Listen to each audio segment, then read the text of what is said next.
aparece un objeto enorme con intenciones de aterrizar. Son viajeros del tiempo, que son nosotros en el mañana, que pueden regresar y pueden de alguna forma cambiar las cosas que pasaron. Una de las conclusiones a las que llegamos es que tenemos una memoria genética que nos indica que ya estuvieron acá y que son buenos y que nos ayudaron y que esperamos que regresen. Y vino una nave, o sea, no una luz, una nave. Y la nave lanzó un haz de luz hacia el muchacho. Más temprano que tarde va a suceder el contacto. Y creo que no estamos listos.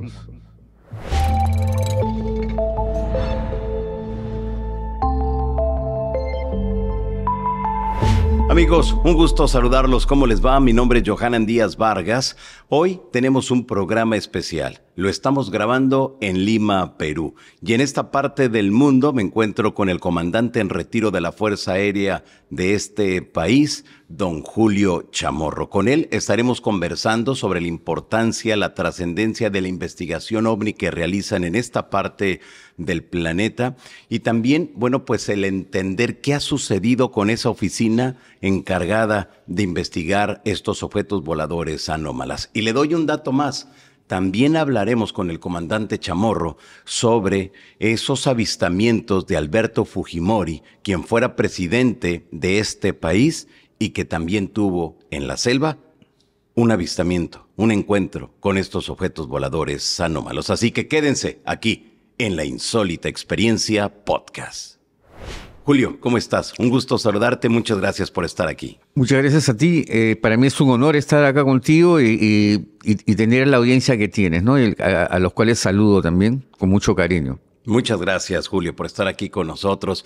Y bueno, platícanos, Julio, ¿en qué momento te involucras siendo un militar, siendo una persona que está dentro de la Fuerza Aérea del Perú? ¿En qué momento te involucras con el tema OVNI? Mira, en realidad, cuando yo me recibí, era alférez y me enviaron a la base aérea de La Joya, que queda a 1000 kilómetros de acá, hacia el sur, cerca de Chile.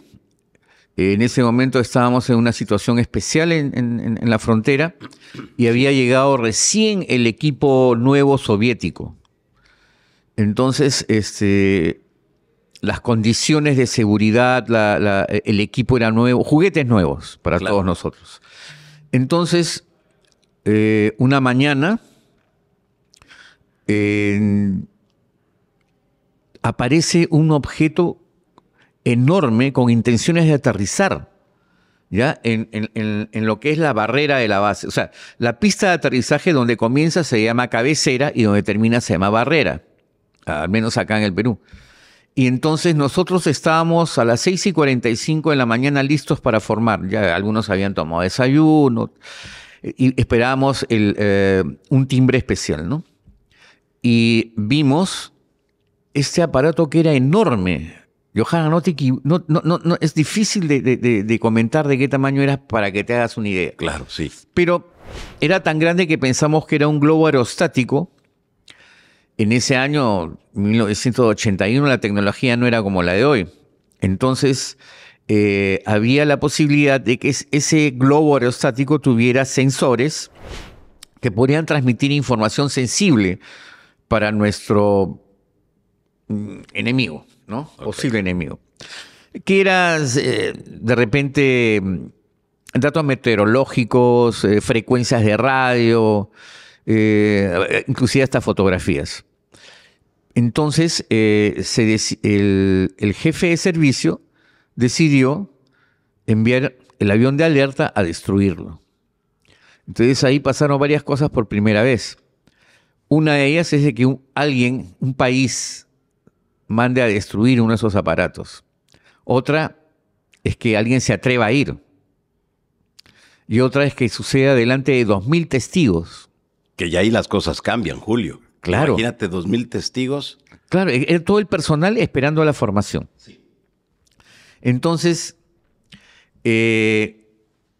vimos todos como este aparato que estaba como desinflando. O sea, mis ojos eran era de color blanco el aparato este, que se estaba desinflando, ¿no? O sea, como un globo de látex que se desinfla poco a poco, va cayendo y este equipo, en el momento en que el avión despega de la cabecera, era un Sukhoi 22, un avión espectacular. Era un avión de guerra.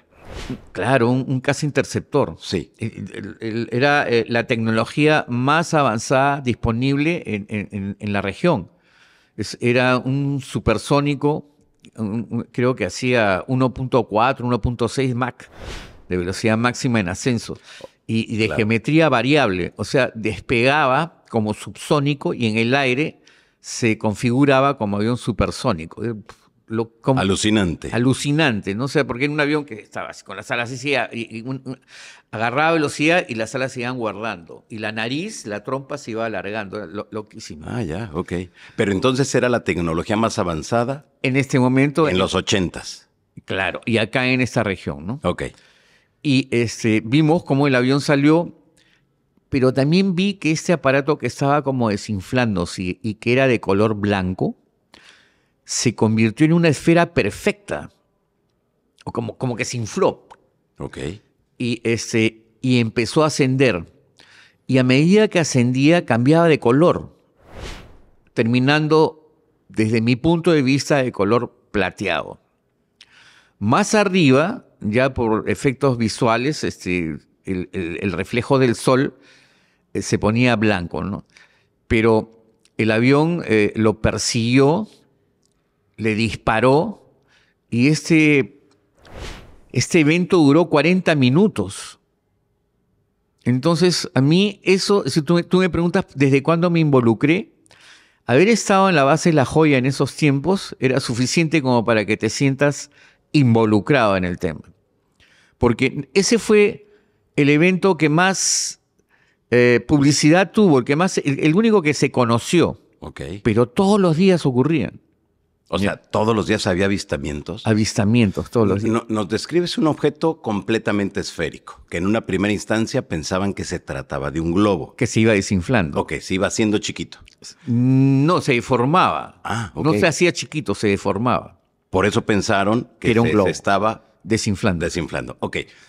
Nos dices que abajo, en la base, 2,000 elementos del ejército estaban ahí. Claro, los efectivos para la formación del parte. Todos los cuarteles, todas las bases hacen lo mismo, ¿no? El parte es que cuentan a los que están presentes.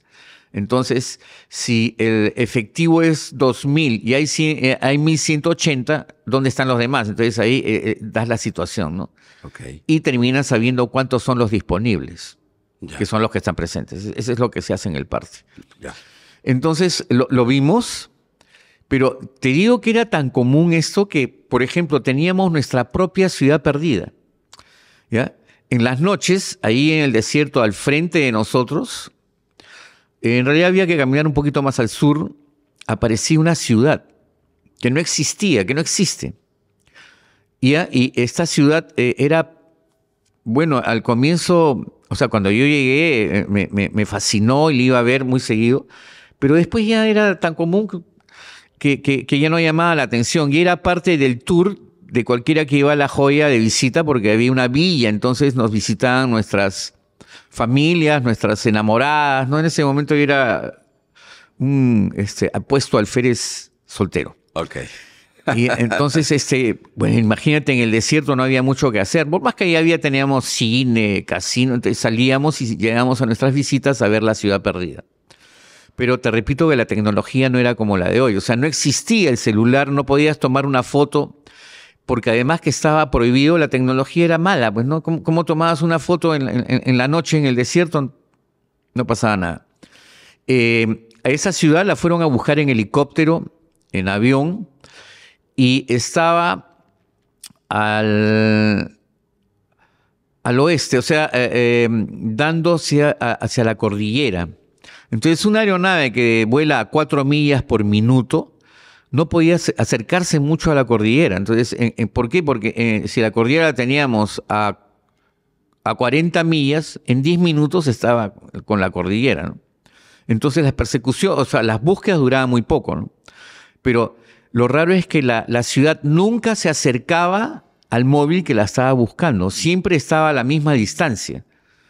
Entonces se iban alejando y, bueno, en esa época teníamos el radar que le podías decir a la tripulación la distancia a la base, el azimut y el momento del retorno, ¿no? Ahora ya hay GPS y sensores, en esa época no. Y entonces eso era de todos los días. Es más, le poníamos nombre a los eventos estos, ¿ya? Y también venían por épocas. Por ejemplo, a fin de año venía la estrella de David, que era el nombre que le habíamos puesto, ¿no? Okay. Pero era una nave que aparecía todos los días a la misma hora. Inclusive a algunos le pusimos el nombre 5 O'Clock Charlie. Que era había una serie que había en esa época que tenían ellos un 5 O'Clock Charlie también, que era un coreano que los atacaba todos los días a la misma hora y esta gente salía y se ponía en sillas ahí a verlo llegar al avión. Okay. Nosotros teníamos un 5 O'Clock Charlie también, todos los días a las 5 de la tarde aparecía. Pero eso lo manejábamos a los que nos quedábamos en la base, porque las operaciones terminaban y había que viajar hasta Arequipa, algunos, y otros nos quedábamos en la base y otros en la villa. Y eso y muchos eventos más, como por ejemplo flashes en la noche. Todo esto era en el desierto, todo esto es en el desierto. Okay. En ese momento era desierto. Ahora yo sé que ha cambiado mucho la geografía ahí porque se ha hecho programas de irrigación y hay ranchos y se cultiva cosas y se tiene mucho ganado por ahí. Porque era plano y con agua la tierra es espectacular. Con agua había todo y es tierra de origen volcánico. Okay. O sea, es muy rica con minerales y todo, ¿no? Bueno, en ese contexto aparecían estas luces. Exacto. Se daban estos fenómenos anómalos, Julio. Sí, y este tema de la ciudad perdida, yo lo comenté una vez en una conferencia que fui invitado a dar en Capilla del Monte, que es en Argentina. Córdoba, Argentina. Sí. Y había ahí un expositor canadiense, rankeado, que era bien interesante porque después de la conferencia en la noche había como un café opneológico, o sea, la gente iba a un auditorio donde se servía café, etc., y conversábamos, ¿no? Los expositores y el público.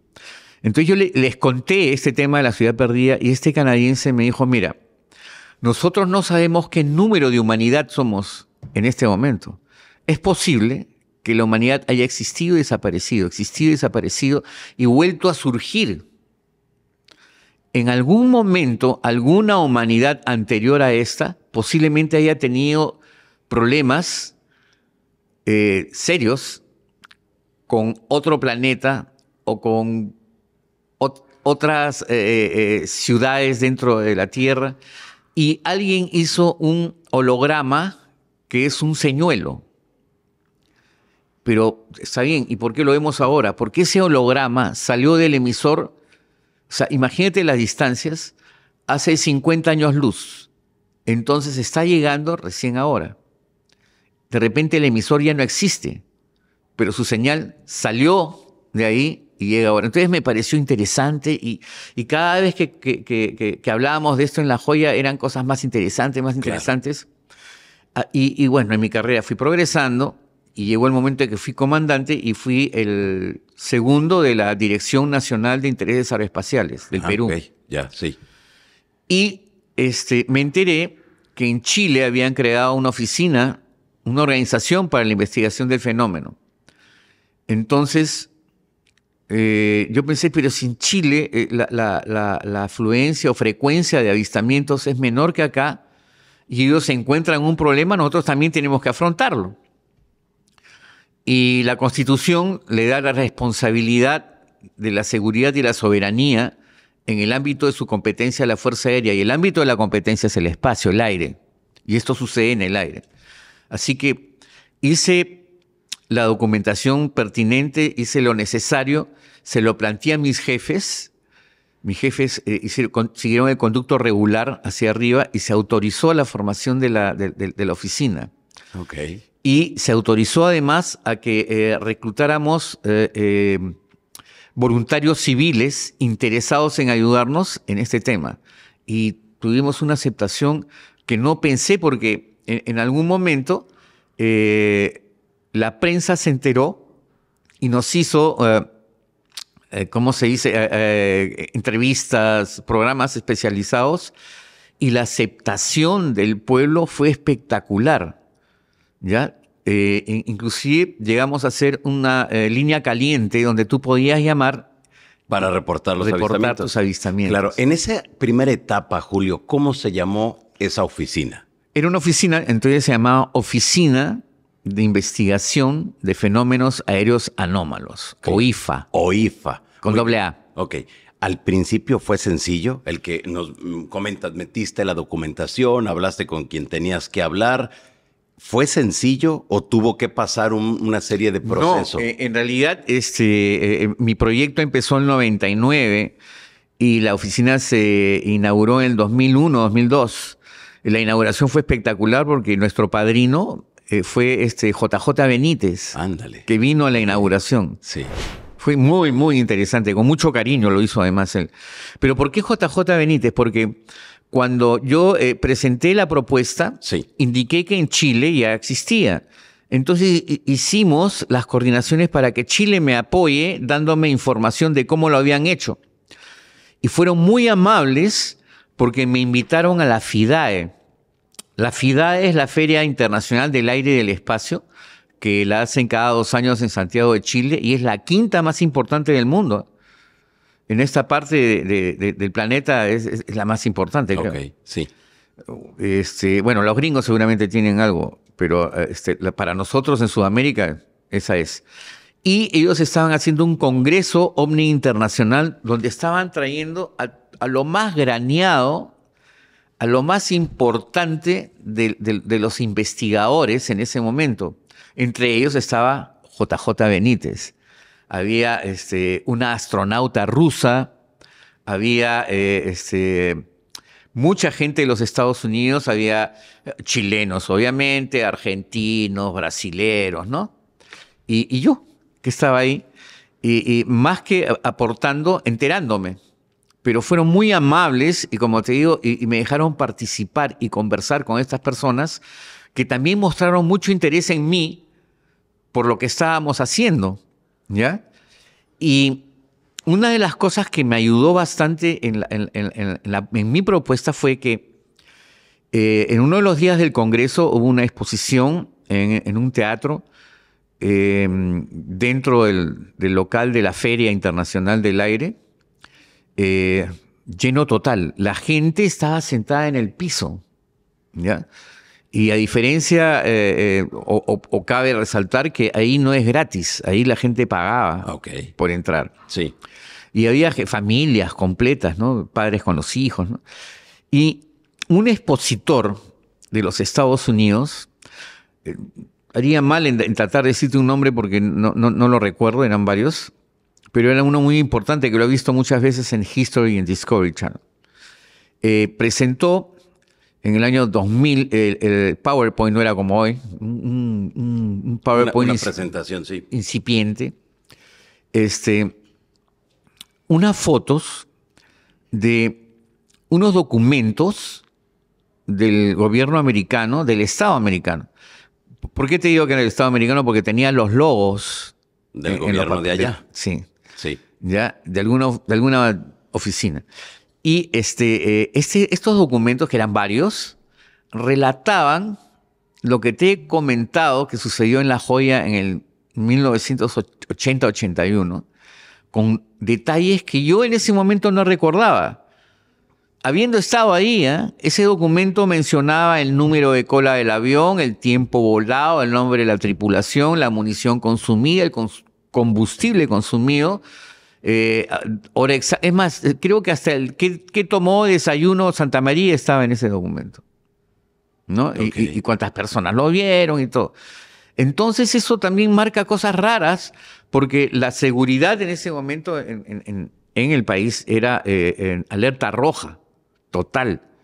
Estábamos a un pelito de agarrarnos a puñetazos con el vecino. Ok, con Chile. Con Chile. Exacto. ¿Por qué? Porque tenemos asuntos pendientes y que siguen pendientes, ¿no? Y que hay que arreglar algún día. Entonces, teníamos la tecnología, teníamos los equipos, estábamos listos. Y ¿cómo es posible que teniendo todas las medidas de seguridad nuestras y la de nuestros amigos, los soviéticos habían venido a darnos instrucción? Porque como te digo, eran juguetes nuevos, pero alguien tenía que enseñarnos a usarlos, ¿no? Claro, exacto. Ahí entonces el gobierno de Perú le invirtió y compró esa tecnología militar entonces a la Unión Soviética. Sí, claro. Que era, en ese momento nos dices, la tecnología más avanzada. Y ponía muy preocupados a todos en la región. Sí. Porque las capacidades eran otras también, ¿no? Por aquí no había muchos países con aviación supersónica, por ejemplo, ¿no? Ah, ok. ¿No? Por eso entonces consideraron ustedes que al momento que vieron ese globo pudiera estar haciendo labores de inteligencia. Claro. Ah, ok. Aparte, teníamos un sistema de defensa aérea espectacular, espectacular. No creo que sea muy grave contarte ahora que teníamos un radar, el P-14, que tenía un alcance de 1.200 kilómetros. Wow. 1.200 kilómetros es más allá de la curvatura de la Tierra. Imagínate nada más. ¿Por qué? Porque si tú estás parado en este punto y vas a ver con dificultad hasta los 600 kilómetros porque después ya el planeta da la vuelta, ¿no? O sea, desaparece de tu vista, ¿no? Claro. Entonces, había 600 kilómetros fuera del planeta. O sea, imagínate. ¿Ya? O sea, 600 kilómetros de la Tierra. Y 600 kilómetros fuera de la Tierra. Ok. O sea, se salía de todas las biosferas sí. que se te pueda ocurrir. ¿Ya? Y bueno, ¿y para qué la hacían también, no? Y bueno, los americanos, los gringos, que dicen que no investigan este tema, tenían la información, pero completa de lo que había pasado, ¿no? Pero ahí, ¿quién les pasó esa información? Eso es lo que nos interesó a todos, pues, ¿no? Y hizo que la Fuerza Aérea se interese más también, la Fuerza Aérea del Perú, ¿no? 20 años después tienen la información que se suponía que en ese momento no debían tener, que además, como todos los días, después, durante la formación, nos dijeron, esto ya pasó, váyanse a trabajar y no se pongan a hablar de esto, porque seguramente la primera vez que yo no estaba, pasó algo así y en lugar se fueron a su lugar de trabajo y comenzaron a comentar, hacer todo, sí. Claro, el chimichimi, ¿no? Pero era lo normal después de un avistamiento, después de tantos elementos que habían sido testigos, claro. Pero en el segundo, ya pues, trabaja un poco, ¿no? Claro. En el tercero ya no, anda a trabajar, ¿no? Si pasa todos los días, porque es como que te pares en una avenida y le vayas a contar a tu mamá que viste un bus. No te decís, para eso es la avenida, para que pasen los buses. Bueno, entonces traje esa información, pero les pareció increíble. O sea, es importante investigar esto, porque si los gringos se matan diciendo que no les interesa, que no investigan, ¿por qué tenían esa información? Claro. Entonces vamos a investigar nosotros también. Pero allí en ese momento, ¿ustedes lograron saber quién había filtrado esa información o era algún tipo de intercambio que tenía la Fuerza Aérea del Perú con la de Estados Unidos? De ninguna manera intercambio, pues, ¿no? Nada. Pero eso ya no me correspondía a mí, pues, ¿no? Eso ya entraba a otros encargados, ¿no? Exacto. A ver, hasta aquí, Julio, nos estás describiendo lo que pasó en la parte a nivel de piso, en la base. Sí. Pero en el cielo, ¿qué era lo que estaba sucediendo cuando le ordenan, como bien lo mencionaste, al comandante Óscar Santamaría agarrar ese avión, Sukhoi, e ir a perseguir ese objeto y tumbarlo? Bueno, desde mi punto de vista, porque yo no estaba en el avión, claro, era como que el aparato jugó al gato y al ratón con Óscar Santamaría, ¿ya? O sea, imagínate una esfera, ¿no? Está así. Sí. Y Santamaría se pone en los parámetros de tiro para dispararle y cuando le dispara, se va y Santamaría pasó, pues, ¿no? Ascendió y tuvo que hacer para volverse a poner en los parámetros, Y llegó un momento inclusive que Santa María le dispara más de 60 obuses. Un obús es del tamaño de una botella de refresco de 500 mililitros. O sea, algo así. Sí. Y le dispara 60 de esos. Ahora, cada obús tiene una función especial. O sea, hay obús, hay un trazador, hay un perforante, un explosivo, un balístico y al final otro trazador, ¿no? El trazador es uno que deja una estela para que en el siguiente tiro el que dispara pueda corregir. Ok. ¿Ya? Entonces,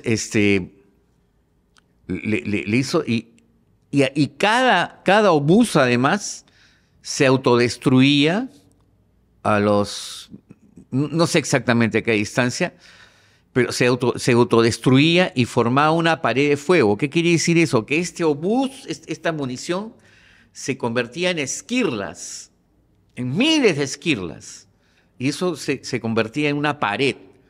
O sea, cualquier cosa que pasara por ahí o que le toque esta pared era destruido. Claro.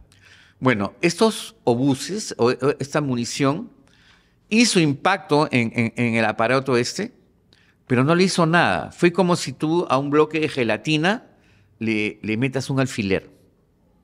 ¿Qué le pasa a la gelatina? Nada. Nada. Exacto. Pasó lo mismo con ese aparato. Eso estaba pasando en el aire.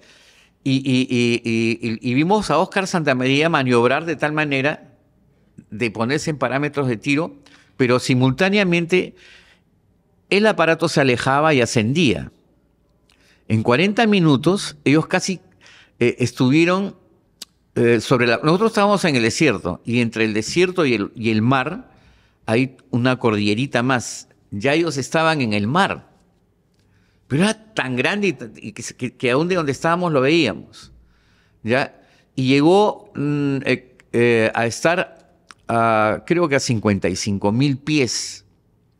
Y Santa María no estaba con el traje apropiado para poder volar a esa altura, que es un traje que, o sea, hay fenómenos naturales que le suceden al hombre cuando va ascendiendo, ¿no? Es complejo porque la sangre se separa en elementos y hay un traje especial que te comprime, ¿no? Para que eso no suceda. No tenía eso. Y ya el avión estaba acabándose el combustible porque durante 40 minutos había volado con postcombustión. ¿Ya? Y se había tirado todo el combustible. Bueno, entonces el avión tiene los propios equipos a bordo que le van avisando al piloto que es hora de retornar, aparte que el piloto está haciendo su navegación y en tierra también le están diciendo. Bueno, llegó el momento de tener que regresar. Y Santa María creo que pidió que lo releven, pero ya no enviaron a nada porque iba a llegar a los 55.000 pies con el mismo problema. Bueno. Entonces inició su retorno.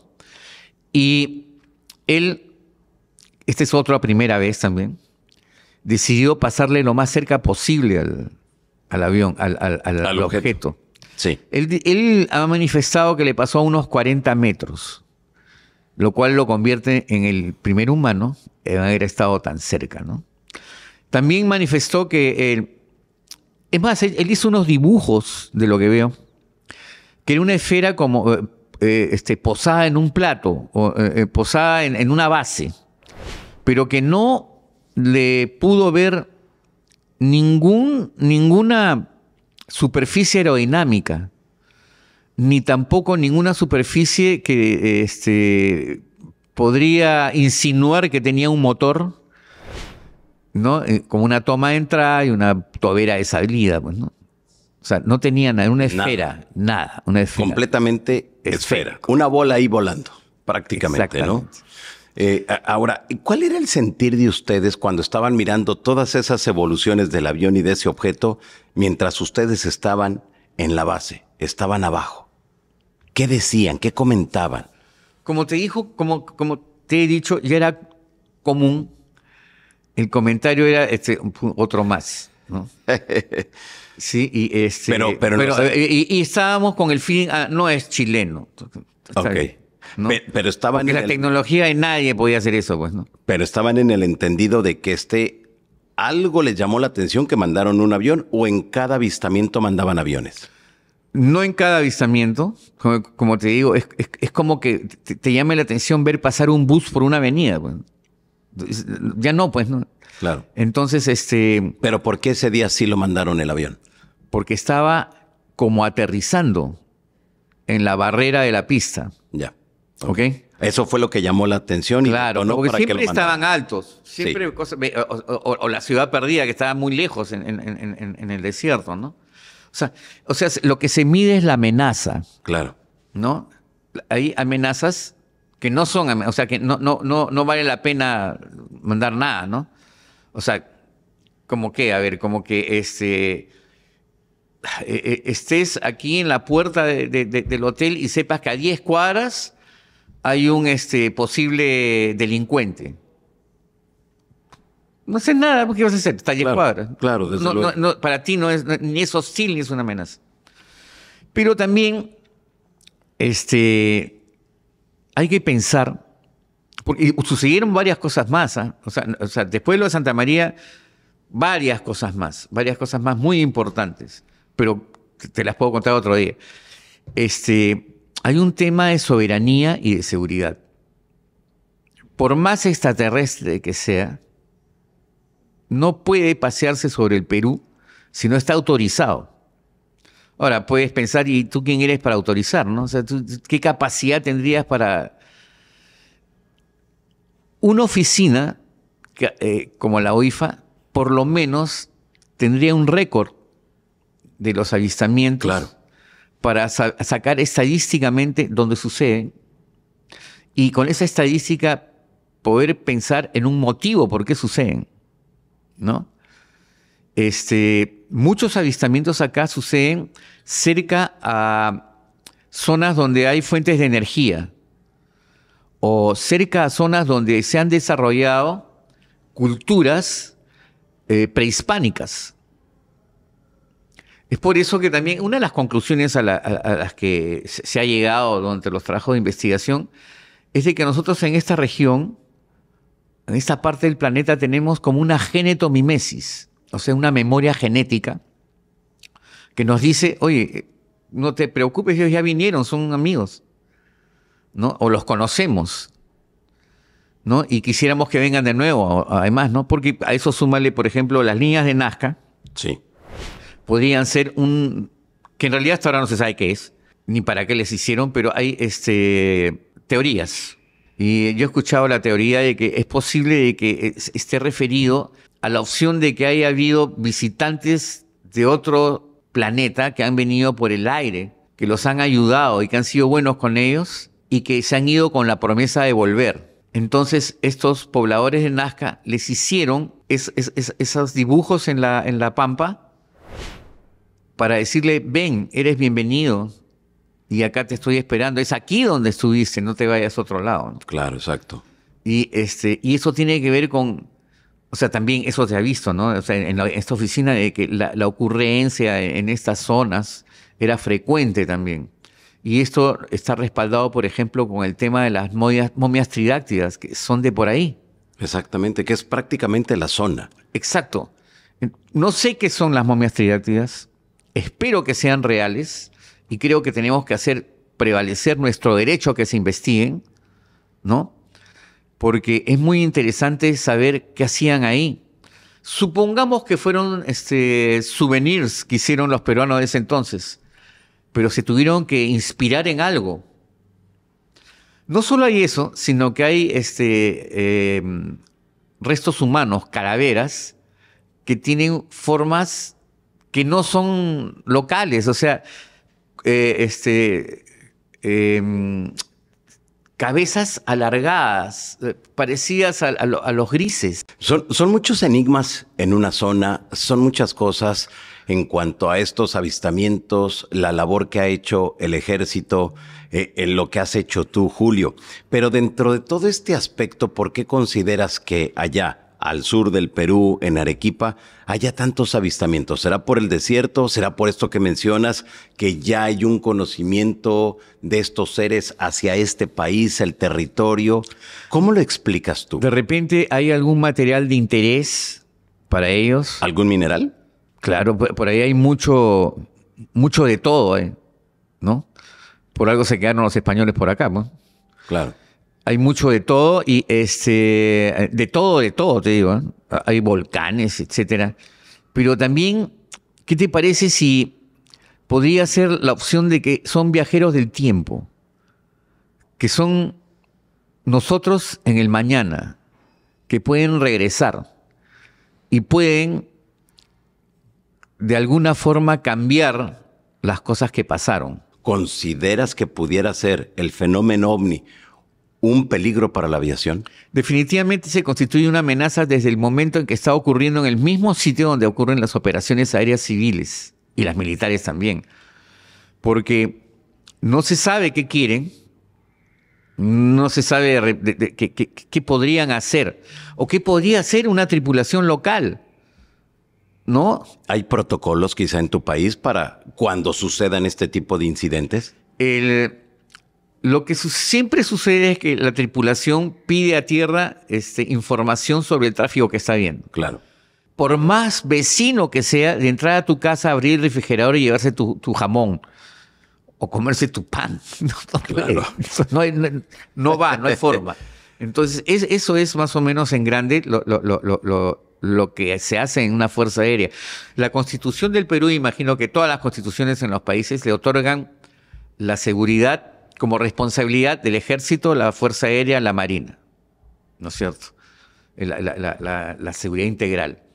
Ya la seguridad específica ya está a cargo de las fuerzas auxiliares, como es la policía, pues, ¿no? Pero mientras tanto, la responsabilidad es de los militares, pues, ¿no? Claro, desde para eso le pagan sus impuestos todos, ¿no? Para eso. Además, otra cosa que también nosotros dijimos, los estados, dentro de sus normas, prevén la defensa y para eso los ciudadanos pagan sus impuestos. Entonces, si ocurre algo en el ámbito de competencia de la Fuerza Aérea, ¿dónde qué iban a voltear los ciudadanos a preguntar? Ellos se tienen que sentir seguros. Claro, desde luego. No les puedes contestar, no sé, yo no lo vi. Tienes que darle una respuesta, ¿no es cierto? Como por ejemplo, no sé qué es, pero no te preocupes porque estoy listo de responder. Ante todo este escenario, Julio, nos damos cuenta que por un lado está esta oficina, la OIFA, todo el trabajo que hizo, la repercusión que tuvo a nivel América del Sur. Pero el 2024, ¿qué ha sucedido? ¿Siguió avanzando? ¿Fue más conocida? ¿Investigó más casos? ¿Cuál es el estatus a este momento? En un momento de OIFA pasó a DIFA, o sea, como que ascendió. ¿Cuántas personas formaban parte de este departamento? Como 8 personas de la organización de la Fuerza Aérea, más los asesores que fueron convocados, ¿no? Que fácil éramos unas 15 personas. 15 personas, sí. Ok. Además era abierto siempre para que tú recibas a voluntarios, porque la gente se interesa. O sea, como te digo, esto involucra a toda la humanidad. Es que es un tema súper interesante, ¿no? Y más cuando ya lo vemos que las autoridades gubernamentales, las autoridades militares se están involucrando para darle una respuesta a eso que está volando. Sí, pero ahora, si yo estuviera en la actividad, me dedicaría a generar los protocolos, porque más temprano que tarde va a suceder el contacto. Y creo que no estamos listos. Para nada. Mira, si yo en este momento, o tú, sales a la calle a comprarte unos cigarros acá a la esquina y te intercepta una persona igual que tú y yo, pero te dice, ¿sabes qué? Soy extraterrestre y necesito hablar con tu líder. Llévame donde tu líder. ¿A dónde lo llevas? ¿Quién es el líder de la Tierra en este momento? Yo en lo particular vamos a hablar con el Papa, pues, ¿no? Ya, claro. Pero de repente por ahí, ¿por qué el Papa y por qué no Putin o por qué no no creo que la presidenta de acá, bueno, matan a todos, pero no sé, alguien que represente al planeta, no hay. Tenemos también un caso muy importante en tu país que es del expresidente Alberto Fujimori, que vivió un avistamiento en la selva. Platícanos, ¿qué fue lo que le ocurrió? Una vez de que la oficina empezó a funcionar, las tripulaciones de la Fuerza Aérea, los oficiales, comenzaron a ir a contarnos cosas que les había pasado. No te imaginas. Pero una que puede ser destacable, porque involucra a alguien muy importante, es lo que nos contaron sobre Alberto Fujimori. En su primer gobierno, Alberto Fujimori es de ascendencia japonesa, ¿no? Entonces, ahí lo que es la pesca, este tipo de actividades es muy común. Entonces él Sí. hizo las coordinaciones, o hacía las coordinaciones, y se le asignó un avión que lo lleve desde Iquitos, del Grupo 42, a una isla o una laguna que tenía una isla para que él pesque. En la selva de aquí hay unos peces increíbles, ¿eh?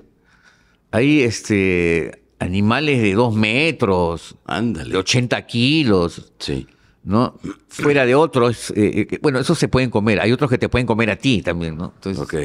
hay de todo. Entonces, Fujimori salió con, me imagino que un fin de semana, ¿no? Presidente del Perú, pues, ¿no? ¿Por qué no hacerlo, no? Claro. Y podía estar en cualquier parte de tu país, sin problema alguno. Y sería un honor para los dueños de eso, para que los visite el presidente.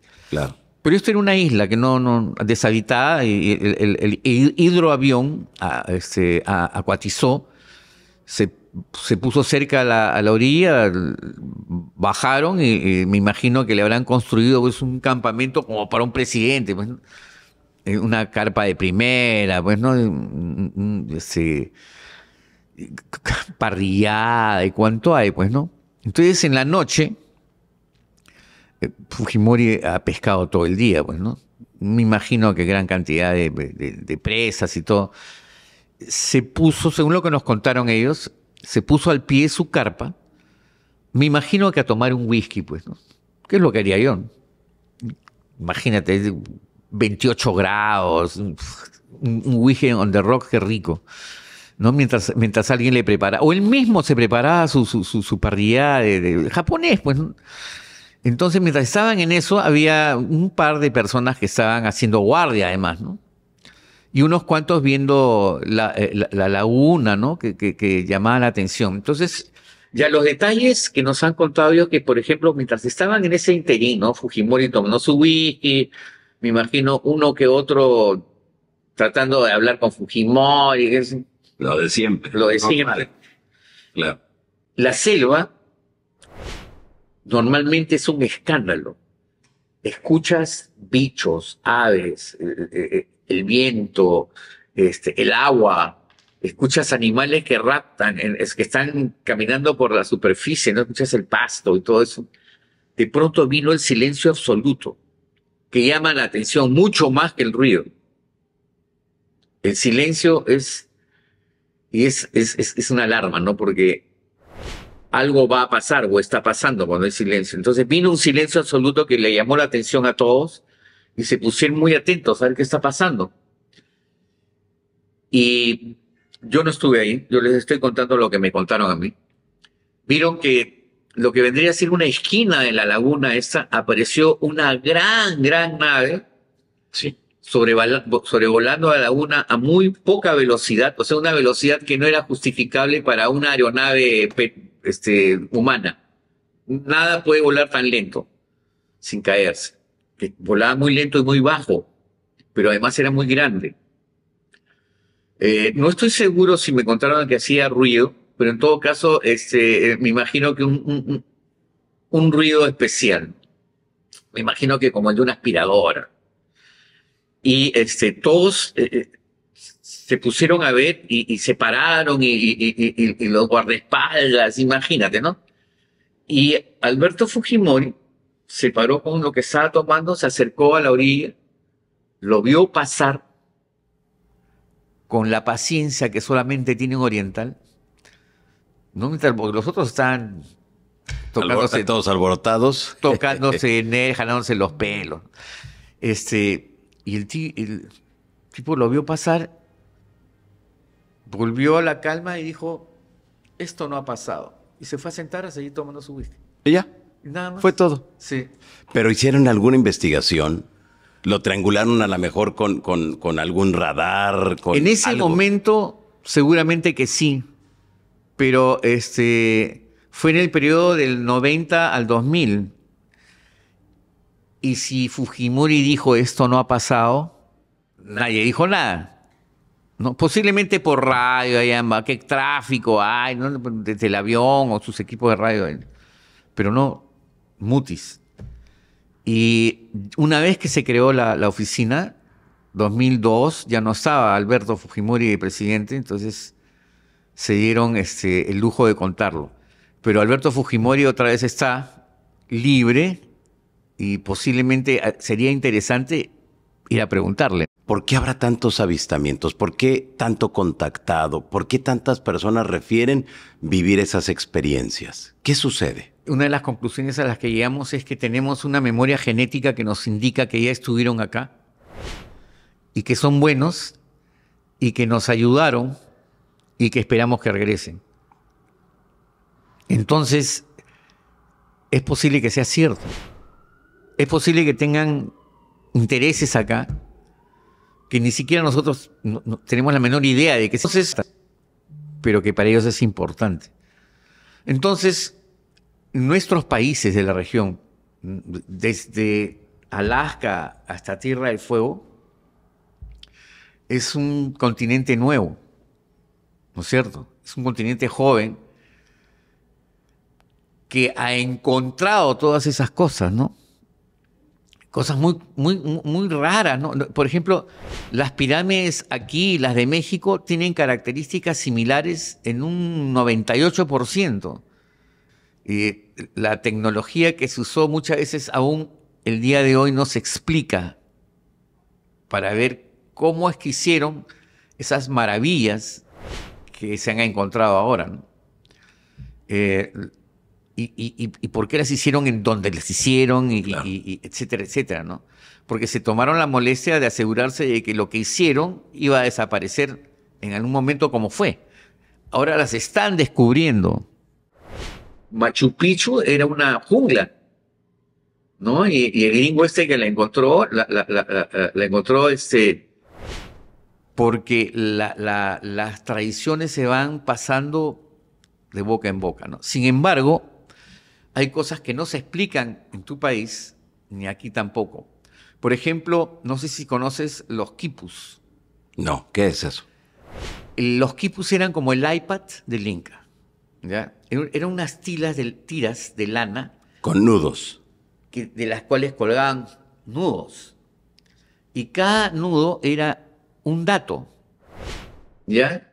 Y para hacer el dato utilizaron una matemática más compleja que la matemática con la que han hecho las computadoras hoy, ¿no? De ceros y unos.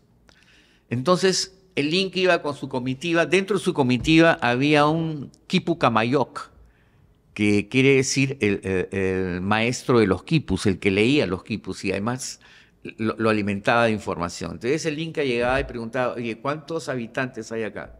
El imperio incaico llegó a tener 12 millones de habitantes. Ándale. ¿Sí? Entonces el quipu camayoc agarraba su iPad, lo extendía y comenzaba. Aquí esta ciudad se llama tal cual y aquí hay 1.300 habitantes. A ver, perdón, en 1.301 ayer nació uno más. Y así le dan el dato. ¿Qué producen? Ah, son muy buenos produciendo maíz. Muy bien. Y están al día de sus cuentas y todo, ¿no? Mira, cuando llegaron los españoles, los incas se dieron cuenta que eran ambiciosos y querían el metal. Y ellos lo más importante que tenían no era el oro, sino la información. Y la escondieron. También que aún al día de hoy no la hemos encontrado.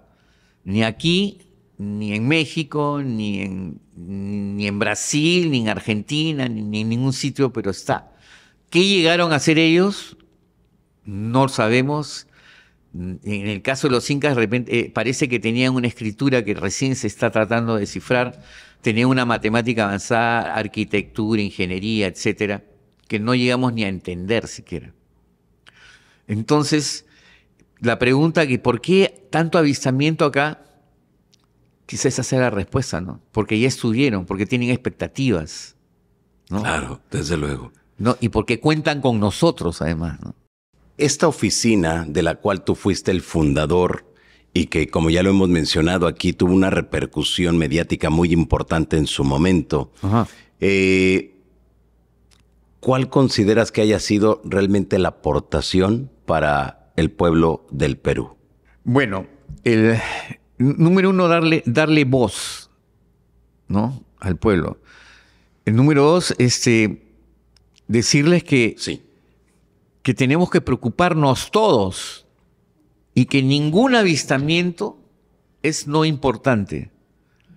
Todos son importantes, porque no hay casualidades, hay causalidades. Todo tiene una razón. Entonces, si somos los dueños de casa, creemos, tenemos que saber de qué se trata, porque de pronto es algo que nosotros tenemos y que ellos necesitan o que es tan importante que es bueno para ambos y es la solución a los problemas de hoy que están presentes acá y no nos hemos enterado, ¿no? Cuando vinieron los europeos aquí a esta parte del mundo encontraron soluciones a sus problemas, pero inmediatamente, por ejemplo, el maíz, el cacao, el tabaco, la papa salvó a Europa de la hambruna, ¿no? Y otros productos, ¿no? La coca, la marihuana, ¿no? Que por alguna razón resultan ser malas ahora, pero nunca fueron malas, son cosas que ayudaron, ¿no? Y que además son muy entretenidas, ¿no? ¿Cómo ves el panorama OVNI ahora con tanta desclasificación, con tanta información que hay a nivel mundial? Yo creo que nos están como abriendo los ojos, como diciéndonos, oye, mira, no te he dicho antes, pero prepárate. Y no te asustes además, ¿no? Porque yo sé quién es bueno y quién es malo, ¿no? Sí, porque hay que saber eso. O lo recibes con los brazos abiertos o con el fusil en la mano, ¿no? Exacto. No hay vuelta de hoja ahí. ¿No? Entonces, y otra cosa es que tenemos que prepararnos porque, como te dije, no hay protocolos, ¿no? De repente, o sea, ¿a quién llamarías tú si tú ves un ovni en este momento? O un ser que no es de acá. ¿Al noticiero? ¿A la comisaría? ¿Al cuartel? O de hecho te desmayas nomás, ¿no? Algo hay que hacer. Entonces, para hacerlo, tienen que prepararse, tenemos que prepararnos y nos tienen que decir qué hacer también. Esos son los protocolos. Por ejemplo, a ver, ¿cuáles serían los derechos de un extraterrestre en la Tierra? ¿Los mismos que el tuyo? De repente nosotros para ellos somos un manjar a la parrilla, ¿ya? Que se comen matrimonios, bautizos, nada más allá. Tendrían derecho a venir y agarrar a los tiernitos, ¿no? A los niños y llevárselos a cocinar, ¿no? O los viejos para hacer sopa.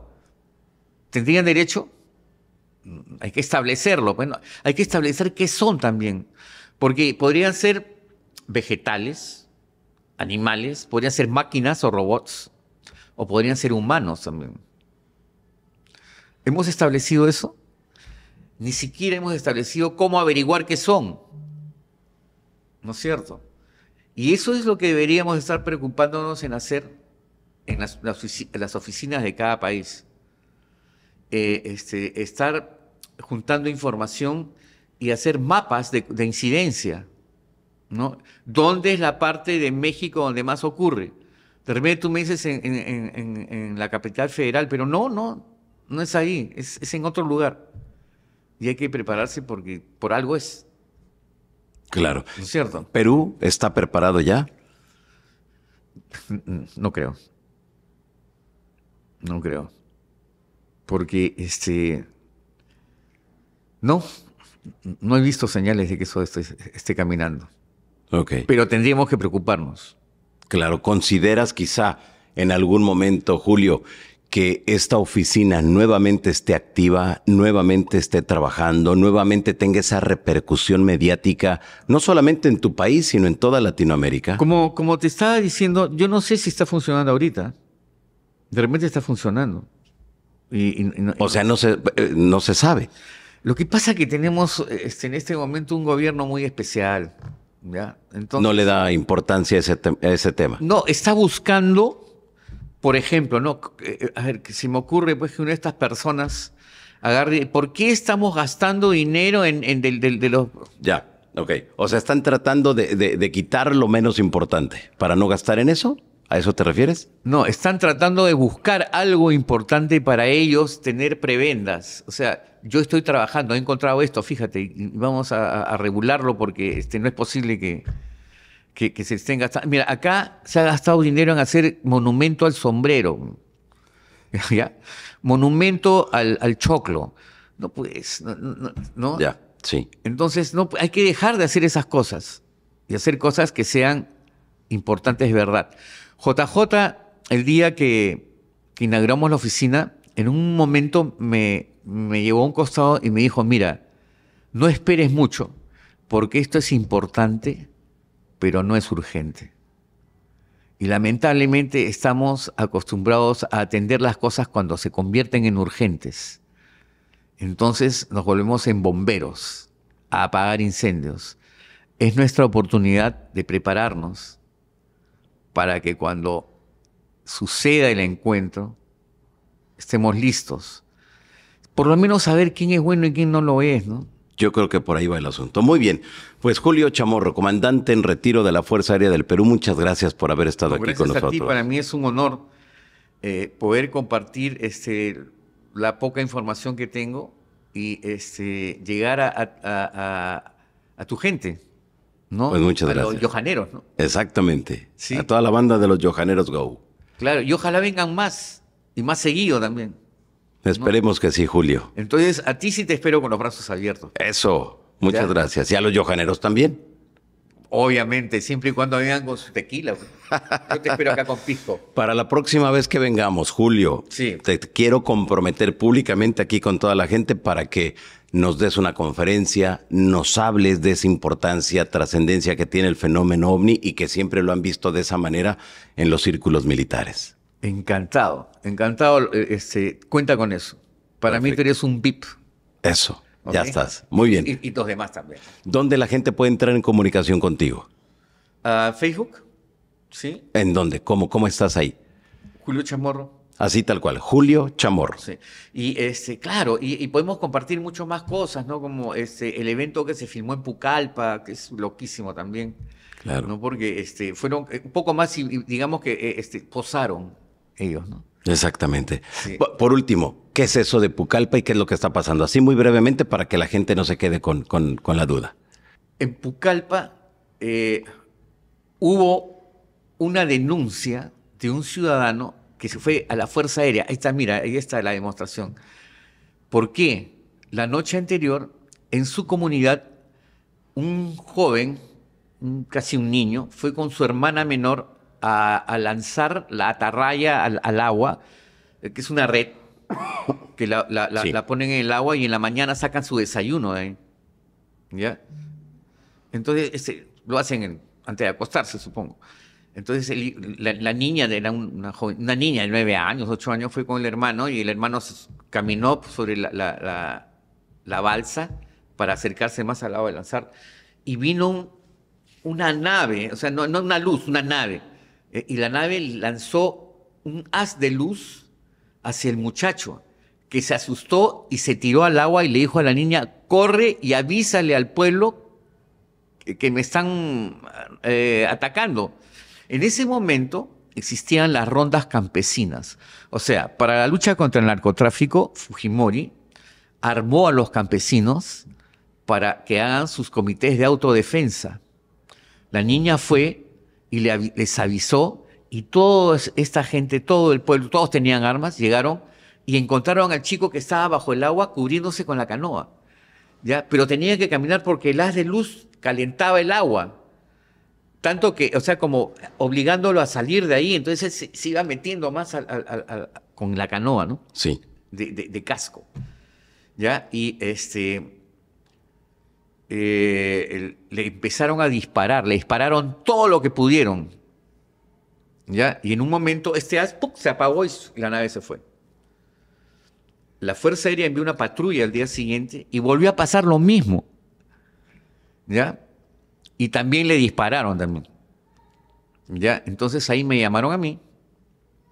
Y ahí no te cuento más porque tiene que ser la próxima vez. ¿Ya? Muy bien, ya está, estimado amigo. Muchas gracias por haber estado aquí en la Insólita Experiencia. Gracias a ti, un honor. Saludos. Gracias, hasta la próxima.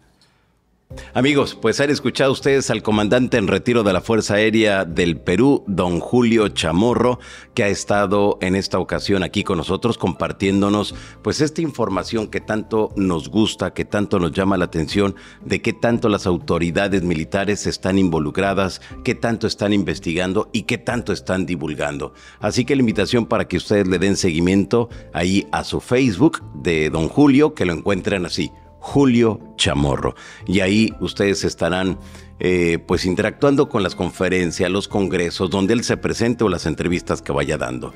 Mi nombre es Johanan Díaz Vargas y los espero entonces la próxima semana aquí en este video podcast de la Insólita Experiencia. Hasta entonces.